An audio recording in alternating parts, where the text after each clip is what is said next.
awal tahun 80-an, sekitar tahun 83, saat itu saya masih duduk di bangku sekolah dasar. Dan pada saat itu ada orang mengatakan kepada saya, jika kita memaku ya, menggunakan martil, itu tidak boleh bicara. Kalau bicara, pakunya bengkok. Dan informasi ini ternyata sangat berkesan buat saya. Dan setiap kalau saya melihat orang lagi memaku, selalu saya katakan, jangan bicara, nanti pakunya bengkok. Saya tidak tahu apa makna dibalik dari informasi tersebut. Dan anehnya pada saat itu saya tidak pernah bertanya kepada orang lain, apa maksud dari kalau memaku itu tidak boleh bicara, nanti pakunya bengkok.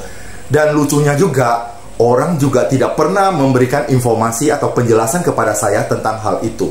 Dan sejalan dengan waktu berlalu, ketika saya sudah mulai dewasa, baru saya memahami arti bahwa kalau kita lagi memaku tidak boleh bicara.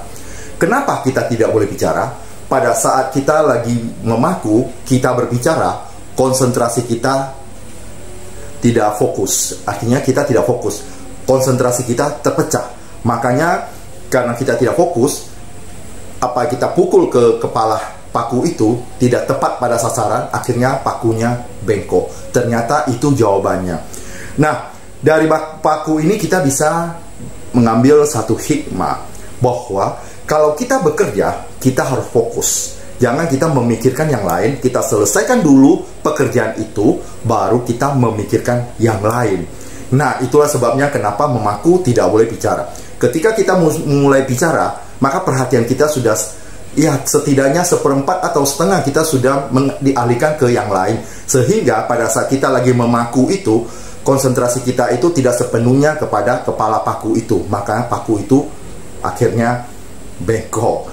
Nah, dari itu kita belajar bahwa apapun yang kita lakukan, kita harus tetap fokus.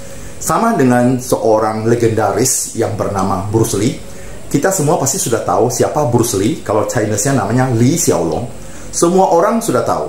Dari seseorang yang bukan siapa-siapa, akhirnya menjadi seorang legendaris yang dikenal oleh dunia. Bahkan anak-anak kita yang sekarang juga, dia masih mengetahui bahwa itu adalah Bruce Lee. Begitu hebatnya Bruce Lee tersebut. Bruce Lee pernah mengatakan demikian, saya tidak pernah takut dengan orang yang melatih 10.000 jurus. Tetapi yang saya takutkan adalah ketika orang itu melatih satu jurus, tetapi melatihnya sebanyak 10.000 kali.